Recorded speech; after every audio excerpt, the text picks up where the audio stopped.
Hello and welcome to the Cheese Room podcast YouTube show. This is Brendan, your host of the show. Join me for a quick chat about everything Spurs, talk about the Burnley game, those transfer rumours that are out at the moment, and of course, to look ahead to the draw for the FA Cup next round, which was just made by Gary Mabbott, and we've got City. First up is Becky. How are you doing, Becky? I'm very good, thank you, Bren. Happy New Year, everybody. This is my first show of 2024. Hope everybody is well. And a few things to talk about. It's never dull with Spurs. We always find something to talk about, even when we're not really playing. Yeah, no, there's always something to talk about. I'm also delighted to be joined by White Hart Liz. How are you doing, Liz? Yes, I'm very good, thank you. Once again, echoing Becky about the draw. So always nice to get Man City. So that's a lovely way to start the campaign. But For yes, me, no, I'm fine. Yeah, sorry. For me, selfishly, because I'm going to be in the UK on that weekend, so I'm glad we've got a home tie. But even if it is City, so I can get to a game, which I'm happy about because I'm coming over from Brazil end of the month.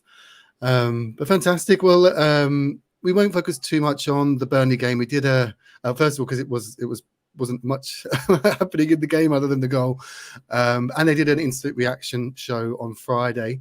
But Becky, were you there first, Becky? No, so we went back to school on the 2nd of January. So it would have been a mad rush for me and Jack to go. So we decided, I said to my friends, if it had been maybe like a League One or League Two side, I probably would have made the effort. But with it being Burnley, with all of the injuries, I was genuinely worried he would play quite a weak team and then we'd lose 1-0 or it would go to a replay.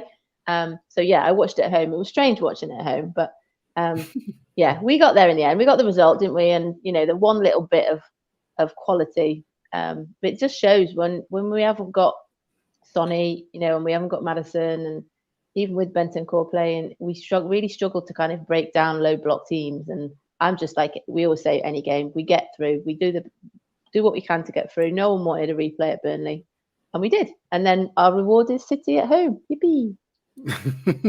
Well, Liz, am I right that you were at the game? Yes, I was at the game, and I had the most perfect view of the kick. And I have to say, everyone was just standing there gobsmacked with their mouth wide open before all the cheers started and the madness. But yeah, I had a really good view of the kick, and it was completely, no one was expecting it. So it was completely out of the blue. And as a result, I sort of screamed, but I didn't think I could scream any louder than I normally do. But I think I screamed the house down. I nearly broke the cat. So me and Jack jumped up and I had the cat on me and the cat kind of flew across the room. Because I think because the angle that we saw from TV is like your angle is, we saw kind of behind and saw it kind of like curl into the corner. So, you know, from TV viewers as well, it was just a great view of it. And that, you know, we've said before, I love Porro, love his passion, love how much it means to him. And yeah, it was. And also, I think it's really good because he hasn't really shown that side of him since he's been at Spurs. Like you'd see him play that in Europe, but you never, I don't know, you've never really seen that from him at Spurs. So yeah, first goal of the season for him, which sounds weird because all the assists that he's made and the contribution that he's made, and he's probably been one of our, with Vicario, one of our better players this year, and then it's still his first goal. Well, he's been one of the few ever presents. That's the other thing. It was all these injuries that we've had. Having him in the team, he's been such a consistent performer. But Liz, you're right that the game itself was a bit. It just felt stodgy. We struggled to sort of have a bit of fluency up top. Son, obviously, we massively missed Son. But it just, maybe the first 10, 15 minutes was okay. But after that, it just sort of settled into a bit of a lull. And we're like, this is going to go to a replay. It's going to go to a replay. But it was... yeah, it was just a relief that Porro hit that, and it was one of those ones where the ball didn't spin; it just moved in the air, and then it spun when it hit the net. It was just beautiful, beautiful goal, and the goal that was round closely contested by the Bamford goal. Did you see the Bamford goal? Yeah, I have.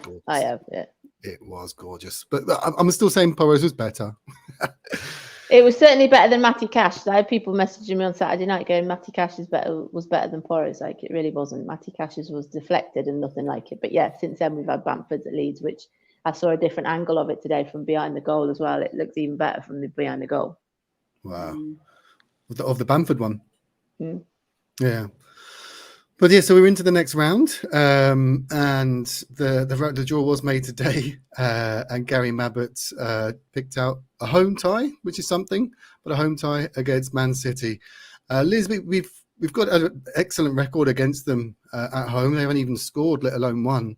So it's a game that obviously is the toughest possible draw, but it's one that we can go in confident that we can do something even with the players that we have missing.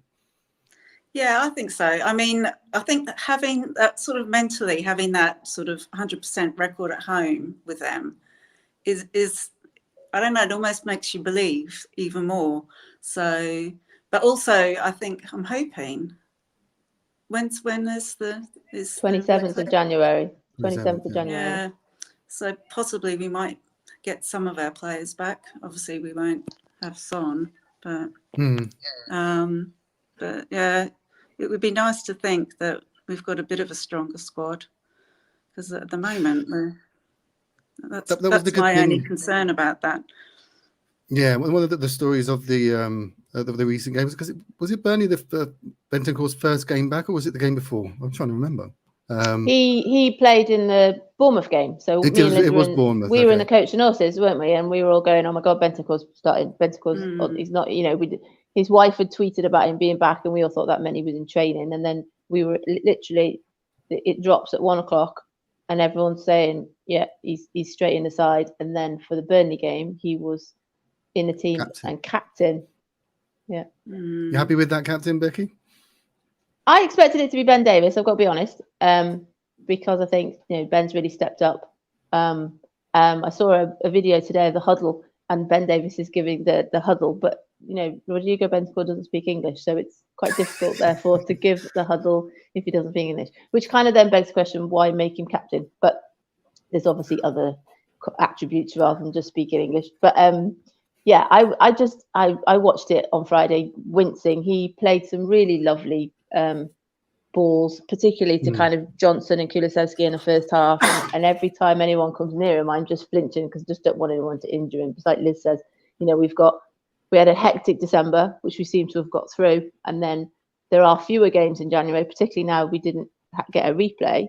But our squad depth is still very thin. And, Davis then was injured after that game with a hamstring. We'll come on to signings and ins and outs a little bit later on, but our squad is still very thin. So going back to the City game, yes, they haven't scored at the new Tottenham Hotspur Stadium yet, but that's when we had Kane playing. Son isn't going to be playing. Maddison hopefully is back then.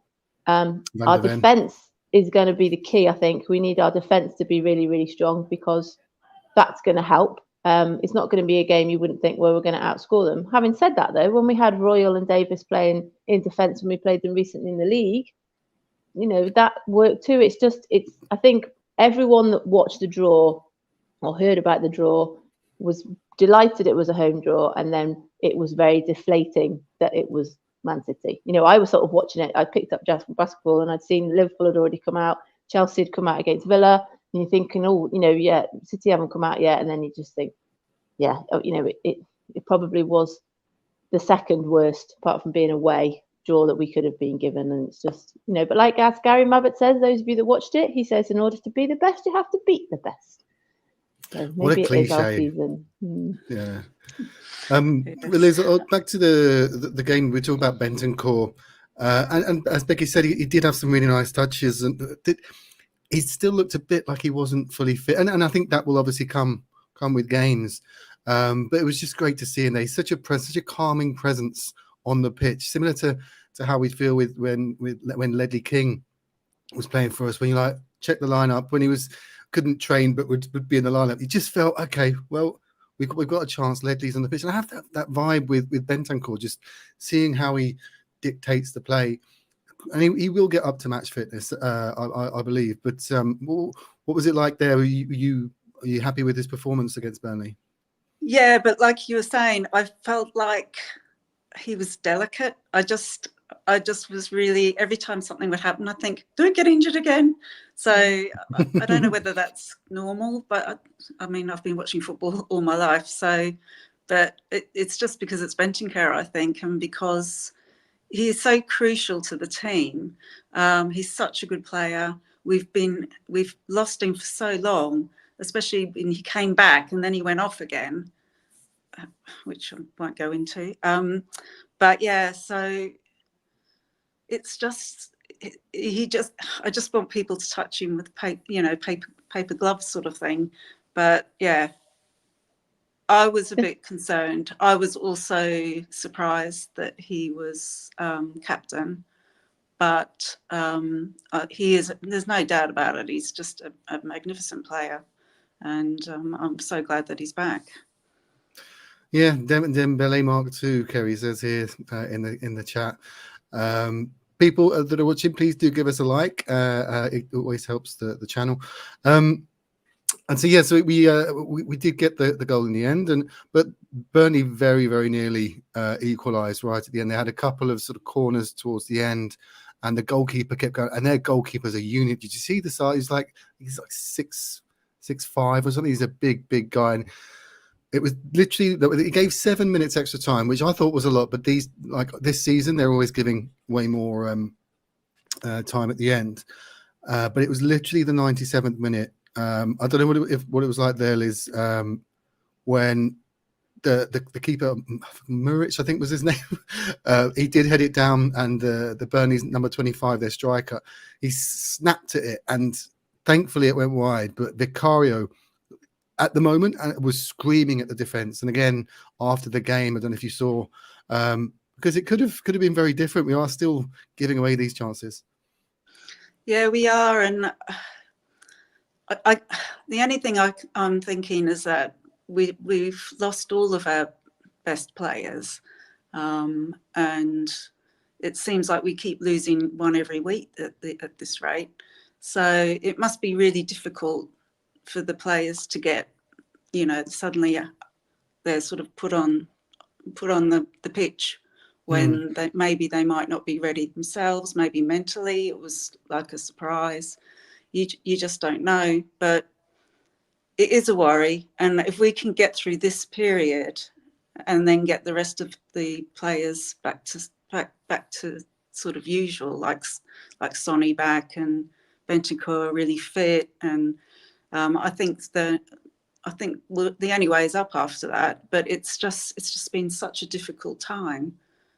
Ange was asked before game by the TV staff, what's it going to be like not having Basuma, Sarr and Sonny? And he replied with, we haven't played the same team consecutively since about October. So the players are getting used to it. The thing that I thought affected us is that we went 1-0 up. And then I think he brought Donnelly on, didn't he, Scala and Sessegnon, and possibly Hale. I'm forgetting the order now. And that's when we became more vulnerable. And Højbjerg actually came on as well. Is that you've got a situation where there is probably too many changes there. And then, Burnley are obviously trying to go for the equaliser, and give Højbjerg his due. Before the corner, he made the block that stopped Burnley from equalising, and he needs quite a lot of credit for that. And I think in a game that Vicario didn't do a great deal, I think if Burnley had equalised there, it would have felt a bit harsh, because although it wasn't the greatest of games, I think Spurs were the better side. Yes, you could argue maybe possession wasn't as high as they wanted to be, but certainly the key kind of chances were Spurs, and I watching it at home always felt we were going to score. It's a shame that it kind of goes back to the Brighton game. Richarlison is not as clinical as we need him to be. Johnson, I really, really like Johnson, and I think the comments that he's getting are ridiculous. But there were times when his crosses weren't quite working as well as when they were against Bournemouth and Everton and Newcastle. Richarlison has scored a goal at Newcastle and Everton that were exactly the same. Yeah. Johnson and Richarlison hits it in, and he was trying that sort of thing.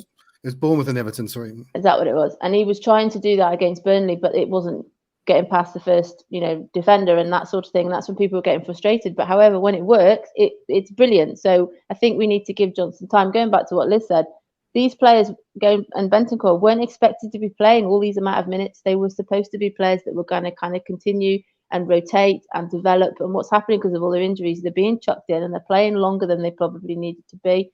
Richarlison as well.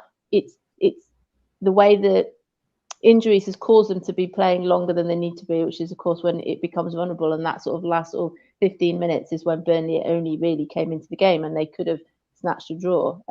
Like I said, I was just delighted that we kind of got the result, got through, and moved on. Really. Yeah, no, one player that didn't come on was Van der Ven, although he was on the subs bench.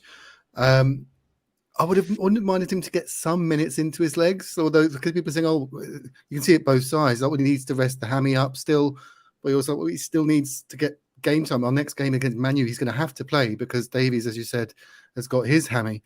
So it was a bit annoying, Liz. I thought, for me, I wanted to see Van der Ven at least get a 10-15 minute run out against Burnley. Oh yeah, I mean, we could desperately do with Van der Ven back again. I mean, I guess he mustn't have been ready for that game, but yeah, we really do need him for the next for future. It's looking like he's almost there, so. But it's imperative because otherwise, I don't know who else we've got. Have we got anyone else that could fill his role? Getting Mabbott back. Well, now that Phillips has gone on loan to Plymouth today, hasn't he? And the rumours about Dyer going to Bayern, that looks like we don't have anybody left. Which is, I saw someone tweet this afternoon. That's either self-harm or somebody is coming in. There has to be somebody. We've talked before on this show about how Sanchez was allowed to leave. You know, was Kelly coming in and that fell through? Because it just seems bizarre that you would let those players go. I know Dyer hasn't gone yet, but those players would go without there being people coming in. So they must be fairly certain.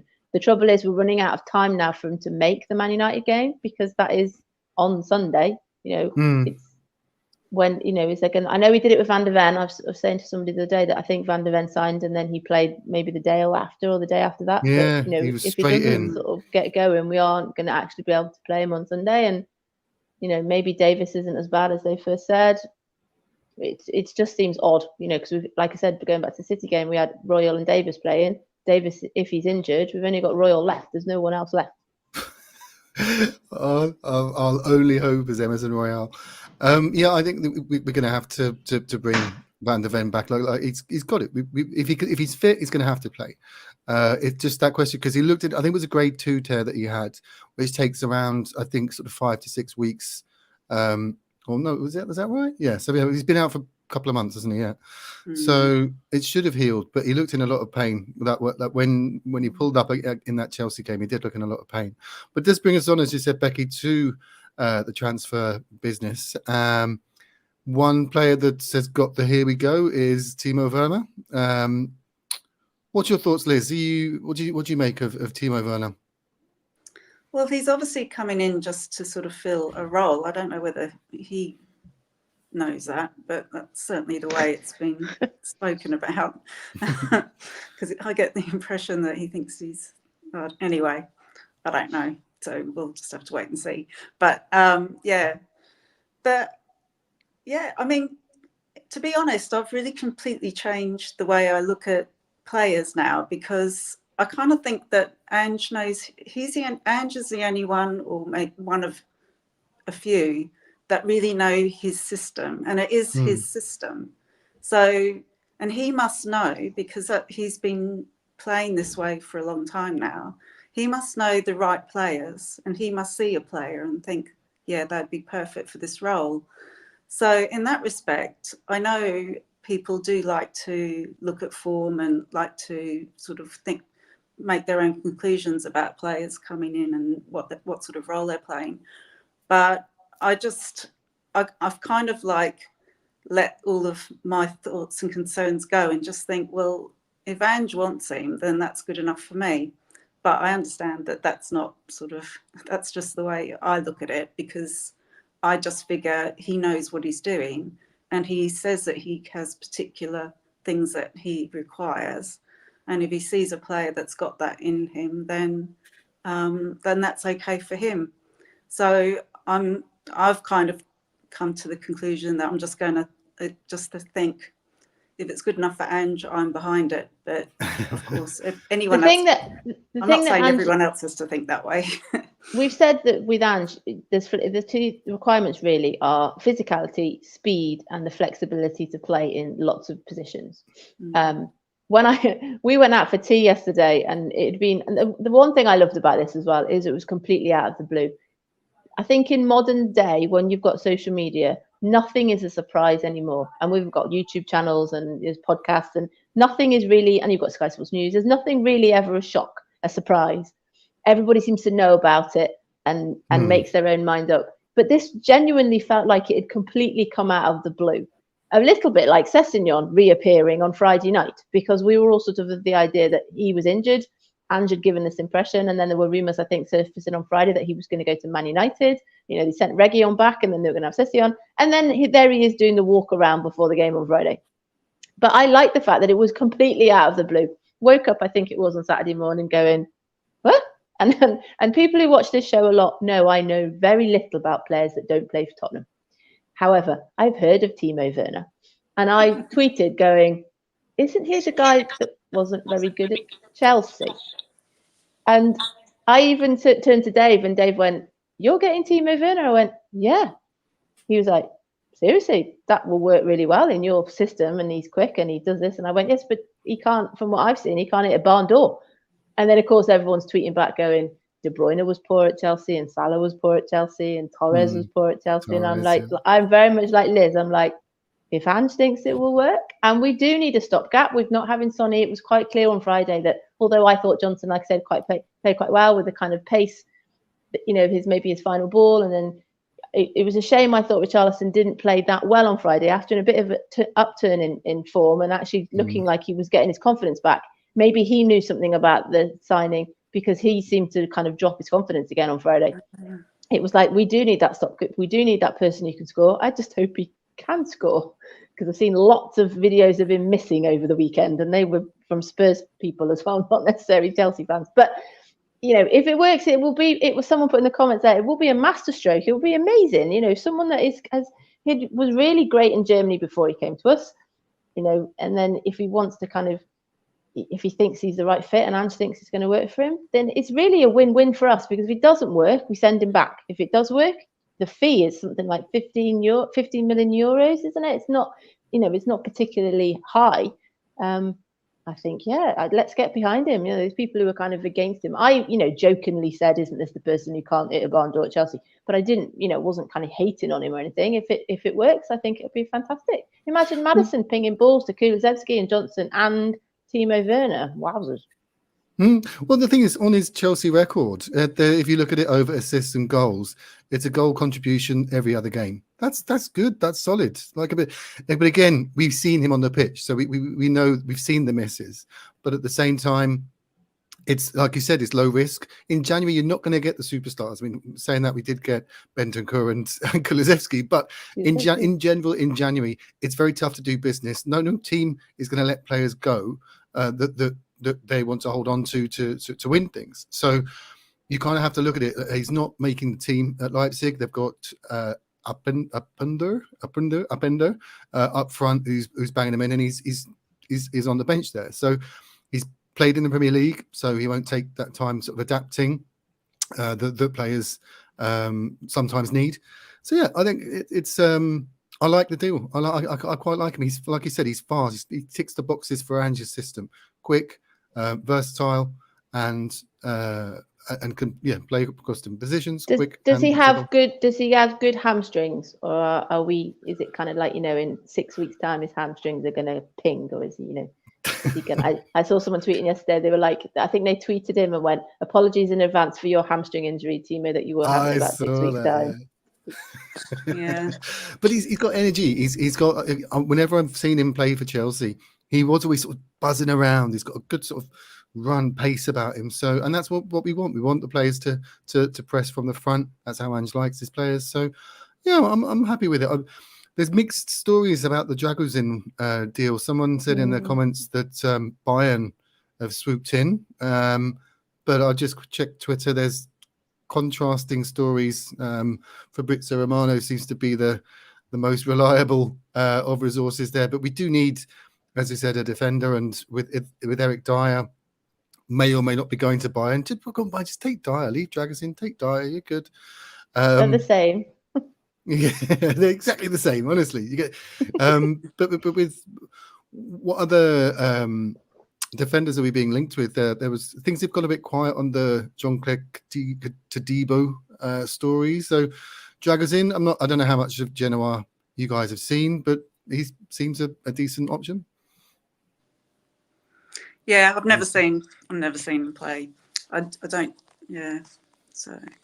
But he's got a nice hair. I like his hair. He has got nice hair. He has got but he does fit that kind of model. He is physical. He's strong. You know, he looks quick. I don't know whether I might be confusing things, but I think he's played with Romero at Atalanta. Is that right as well? People in the comments will tell me if that's wrong. So, is it my confusing it with the Juventus photograph that's got Bentancur, Kulusevski, and Draxler in it? That's quite cool from when they played. So there is Paratici is all over this, isn't he? There's some link to him, isn't there? And Italian players. The thing that for me is that you're saying our Bayern kind of swooping in is. It frustrates people because they're like, it doesn't seem a particularly big fee, and why didn't we just go in and pay the fee in the first place, and we could have had him last week? That's what frustrates people. But there will be different, we had this with Porro, there will be different things, there'll be certain buy-on clauses or appearance clauses. It's not as straightforward as people make out, but I just think if with the outgoings, like I just said then, it can't be the only one, and if it falls through, then there must be other people lined up. We talked before about like Liam Kelly. I think it's Liam Kelly, isn't it, from Bournemouth? There was somebody mentioned yesterday who I've genuinely never heard of from Seville. He was mentioned, and he's in the kind of 50-60 million kind of price bracket. I'm a bit like Liz. I don't know anybody until they get linked with Spurs, and then you see millions and millions of videos. The thing is, you don't want to set your heart on somebody, and then that falls through. It's just you know, like a lot of people say, they won't do anything until they've got. They're holding the shirt up, but I think most of the time now, if they've made their link they're on an aeroplane and everyone's following them on the flight tracker, that means they're usually on their way. But yeah, who knows? It's still early, but it's early in January, and you know, but it's not early in the sense that we've got United on Sunday with no actual fully fit. Maybe Van der Ven is fully fit. No kind of centre backs, if you know what I mean. So yes, we've still got a lot of January left. But the United game is fast approaching. And I think and I was going to say, I just think that sums up why we need so many players. It's just because it's a fast and physical game that we play, and we just seem to need a lot of. It's almost like, I don't know, some sort of weird rugby where you have to change players every few games or something. Well, that's just it. It's Ange needs players for his system. Like the majority of this team aren't Ange's signings. So we need a few windows. There has to be a bit of churn when it comes to the first team squad. Like we saw with another transfer today, Phillips has gone to Plymouth for the rest of the season. It's a shame we haven't seen any of him, Liz. So it's kind of hard to sort of say, well, he clearly, if Ange isn't playing him, then there's clearly something in training he's not ready. But it just seems odd to bring him in and then loan him out after 6 months. But if he gets game time, then that's what he needs. Yeah, maybe there's something we don't know there. Maybe he needs a bit of toughening up or something. I don't know. But it does seem that they've got their idea of who they want, and they're not compromising on that, which is good because that's all the better for the team. But yeah, it's hard to know because it's quite a different sort of way of working than we normally see in a football game. It's sort of a bit different. Yeah, it does seem odd signing though, doesn't it? And then did he sign in the summer? Was he one of the first ones in the summer? And then he, like you said, he's been, you know, in with the first team in terms of kind of the squad and training, but not actually made it onto the pitch. I think when Romero was injured, Van der Ven was injured, or Romero suspended, and people were calling out for wanting, you know, was it Dorrington and Phillips? And Andrew's never going to put both of them in at the same time. He was always going to be alongside somebody else. And you know, for reasons we don't know, Phillips hasn't quite worked out, and he feels that he needs to go out on loan. But interestingly, he's gone to Plymouth. He signed from Blackburn. He's gone to Plymouth, and Plymouth are below Blackburn in the Championship, so that's going to be slightly strange. But yeah, who knows? You know, he might be back in the summer, and go from there. Yeah, well, that's it. I mean, if he's not ready, because we were saying obviously how light we are at the back, so he seems the perfect chance. Let's give him a chance, but he hasn't even tried him in the league. So he obviously needs more time to develop, and so we do have to rely on, be it Loic Baldi, be it Dragozin, be it Tozin. There are these players that we've been linked with, and that's the Paratici sort of game book, is it, where he has 5 for each position. You have 5 options, and so you bid for all of them, and then one of them will come off, and you sort of play them against each other as well. You sort of in brinksmanship. That's why there's sort of rumor of Bayern coming in for Dragozin. Again, pinch of salt. We don't know what's going on in the background. Did you notice how prickly Ange got when asked about Eric Dyer, Becky? It was a bit. He's like, oh, so Dyer was injured? He's like, yeah, injured in training.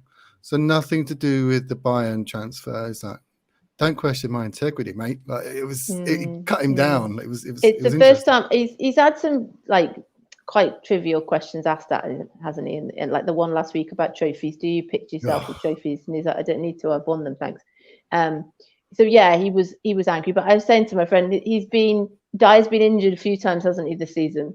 But equally for him to say, I think the next question he was asked was, with Davis now injured, are you still happy for Dyer to leave? And he was like, yep, or yeah, it's fine, get on with it, type of thing. So there's obviously no place for Dyer, which just seems odd when, like I said, we've got no centre backs left, or very few centre backs left. But he just will only put Dyer in the purposes of injury. So he's now obviously decided, but like people are putting in the chat, there must be something else happening, because it's just a really daft decision, isn't it, to be left with none and then Phillips to move on as well. So you'd like to hope that there are things happening this week.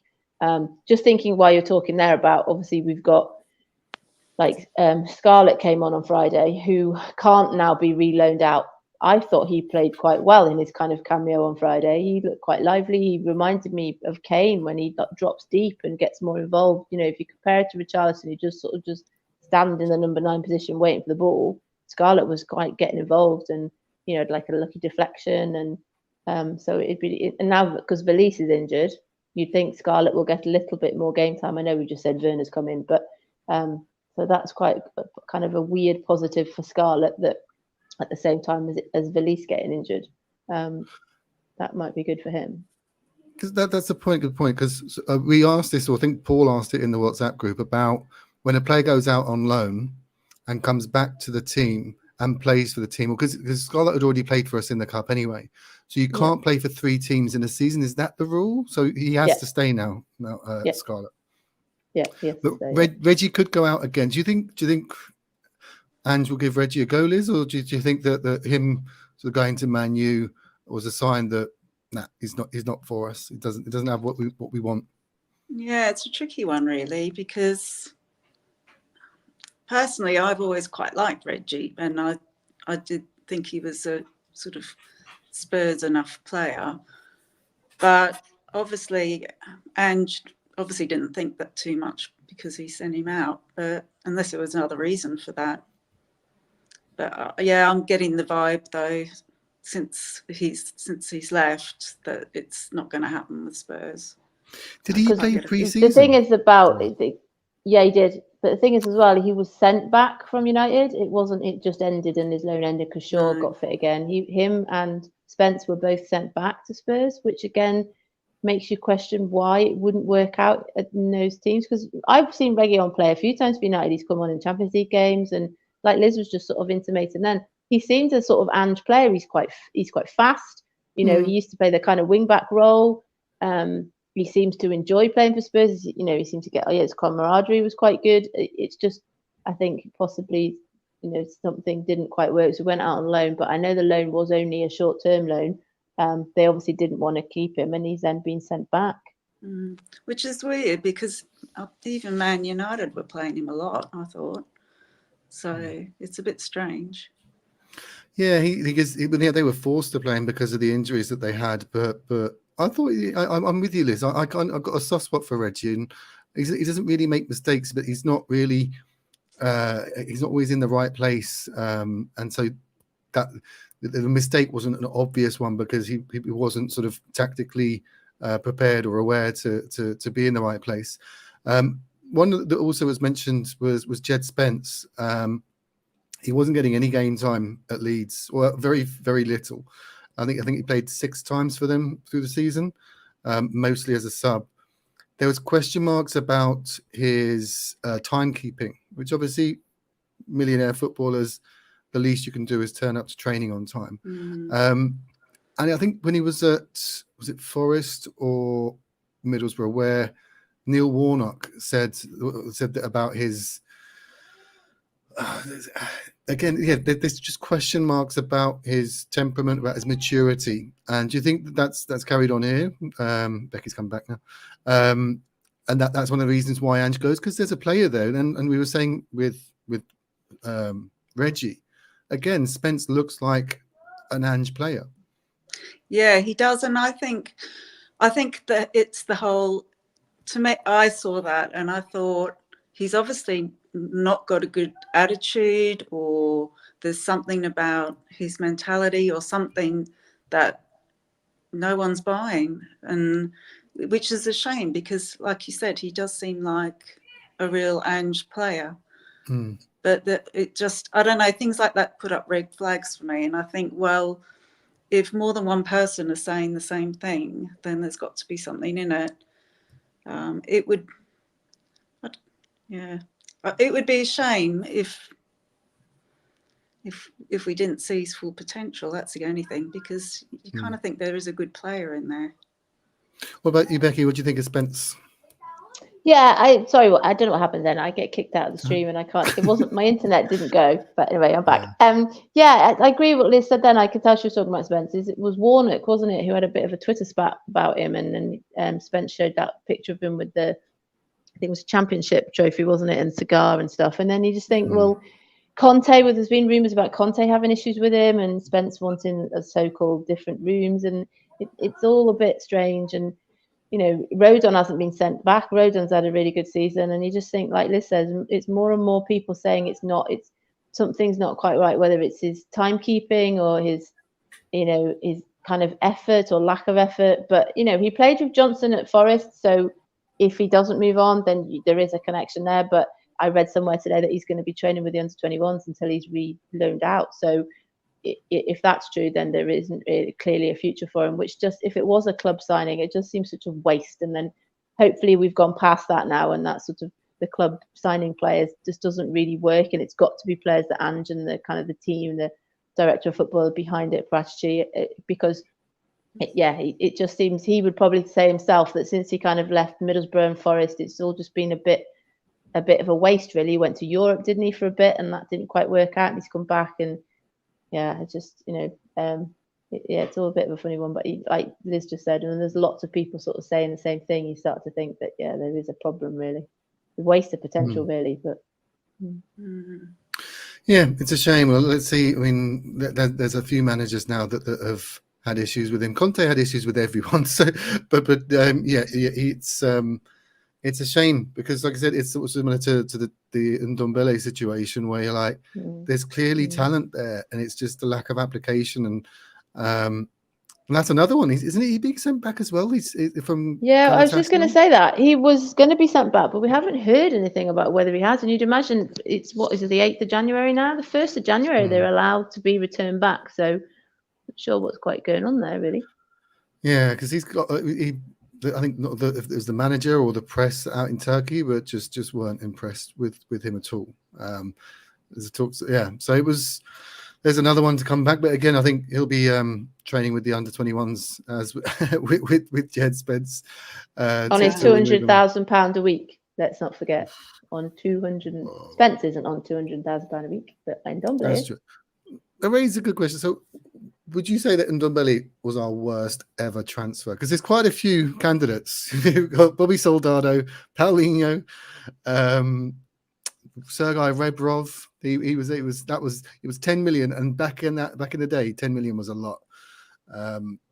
I What would would you say say so, would be? just in terms of the lack of value for money. I remember the goal against Villa. He scored, didn't he, in his debut, and that was I remember that. That was when they sort of was it when Lo Celso appeared in his leather jacket to kind of be unveiled? Am I muddling up games? But I remember Ndombele scoring, and it was like, oh, okay, we've signed something here. Something, it's going to really kind of kick on. And every player seemed to talk about him, saying that they couldn't believe how skillful he was, and he was amazing in training, and they just loved it. And it's, like you said, it's expensive, it's the application. But I would say so, just because of the fact that he's still our record signing. He's on £200,000 a week. It feels like he's been here forever. And has he got 5 appearances? Everyone just remembers the Morecambe game. We're in FA Cup season when he trudged off, didn't he, at Morecambe? That fans remember stuff like that. Like we just said then about Reguilon. Reguilon, I still remember when Son scored the hat trick at Villa, and Reguilon was doing the thing with him and doing the slide tackle, like the knee slides, and I'd never really got that vibe from Ndombele. I've said on here this season that I used to think Lo Celso just didn't seem to enjoy himself. You never saw him smiling. He always looked freezing cold. And this season, he's had a run of games. He's got some goals. He's playing with a bit of freedom. He's fit. He looks much happier. I genuinely couldn't, apart from the Morecambe game, the goal against Villa, can't really remember a lot about Ndombele. There's just not a great deal to sort of say about him. And I think I said pound for pound, I just think it's a lot of money that we haven't had our money back from. Absolutely. And Mr. Levy's not very happy with that, not getting a return. What about you, Liz? Worst signing ever, or is there another candidate we haven't thought of? Yeah, I can't really get past that Morecambe game either. Because I was sitting right in the front row then, that game, and it was just shocking, absolutely shocking. Never seen anything like it, and the look on the players' faces as well. Yeah, it was just. Was it Romero giving him the stare? Was it Romero looking at him? Was that it? Or was it? Someone was Dyer or someone was. I think it was Eric Dyer actually. Was on the bench and was looking at him. I don't think Kane was too impressed either, but it definitely wasn't. It wasn't his finest moment, let's put it that way. But I remember, I think it was maybe during lockdown, he seemed to be on fire at one point. And I was just thinking, oh my God, he's like amazing. So I don't know how comes, what's happened, he's changed so much. But it's obviously his general attitude. I don't, It comes in. It just goes to show that it's not just about the talent. Of course, you have to be dedicated. Look at Harry Kane. I don't think Harry Kane was born the most technically gifted player, but he worked at it. He worked his arse off, as did other players that like Gary Neville, for example. He's not a technically gifted player, but he put in the effort. He put in the effort every day. And with Ndombele, you'd see bright sparks. You could see what he's capable of, but he wouldn't maintain that. And the game these days, everyone's playing the press, and it's all about energy and kilometers covered. Look at Decky. Ndombele just doesn't have that side to him. He'll have the bright spark where he'll score a worldie against Newcastle or Villa, or trying to think who else he scored against. I remember there was was it Sheffield United? I seem to remember. Sheffield United. It was Sheffield United, yeah. Can't So remember he had that in his locker. These were all lockdown games, though. Most of these were games in lockdown to empty stadiums as well, which maybe doesn't do him any favours. That's why we can't remember them. But it's like you just said then, in kind of, Richarlison's had his struggles, Dele's had his struggles. They come out and they say it and they tell you how things are going. I don't remember Ndombele ever really doing an interview or, saying, I'm going to change, I'm going to turn it around. And I think every club that he's gone to has just said it's the same thing. And the trouble is the fitness. If the fitness gets worse and worse and worse, because he's quite a big lad, isn't he? That isn't helping either. And it's a losing battle really. But it's his wallet that's weighing him down.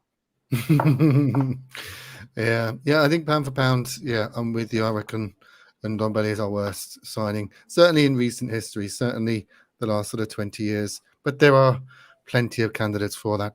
And on that charming, cheerful note, we'll bring it to a close tonight. Liz, lovely to meet you. Thank you for joining. Yes, nice to meet you. And thank you for having me on. It's a pleasure, and I hope to see you at a game, be it the City game or at the social. Oh, whilst we're here, actually, we'll mention that we've joined forces with the Fighting Cock to have a social on the 5th of Feb with Sandro at the Bellevue pub in Clapham from 7 p.m. We'll post on our socials where you can buy tickets. It's be a great night, and it's all for a good cause as well. Sandro's not getting a fee; he's donating his fee to charity, which I believe is the Tottenham Food Bank. So get involved with that. It's going to be a great night. Becky, thanks for joining. All right, thanks for having me. Talking about the game, and hopefully next week we've got some signings that we can talk about, and then we've got the United game. I'm at the United game, so hopefully we've got Van der Ven back and some more people and things. Hopefully we're talking about a win on Monday. But yeah, January always feels long and dreary, particularly in the UK. It's gone very cold here today as well. But yeah, hopefully onwards and upwards, and then on the 27th or the 28th, depending if TV pick it up, we can get a result against City. We don't want to replay against City. We want it to get it done in one go, because we've got far more chance, I think, at home. But yeah, thanks everyone for watching, and see you next week. Yeah. So yeah, enjoy the Man U game. I'm very very jealous. I've been to an away game in Europe, but not a domestic away game. So it'd be good. What's the ground like at Old Trafford? Doesn't look great. They've got the worst hygiene of any football team. Don't tend to eat food at away games if I can kind of help it. We're so spoiled at Spurs. The food at Spurs is so good that we're so spoiled. I tend not to. I can remember had a chip butty at the Forest away game on the Friday night. It was not nice. So no, I did not. The scran at away games doesn't tend to be very good. Hopefully it will be another liquid affair anyway, so I won't eat that much. So you're not going to be someone who's going to sort of go around judging different food. Footy scran, no. Take a picture and send it to Footy Scran. Say, look at this terrible sausage. Come on, and yeah. Hull is the place to go, though. From what I can tell, one of the places that does Spurs food is very good. Is that Hull City do really good scran? Oh, wow! Top tips. So thank you for watching, everyone, and as ever, come on, you Spurs. Come on, you Spurs.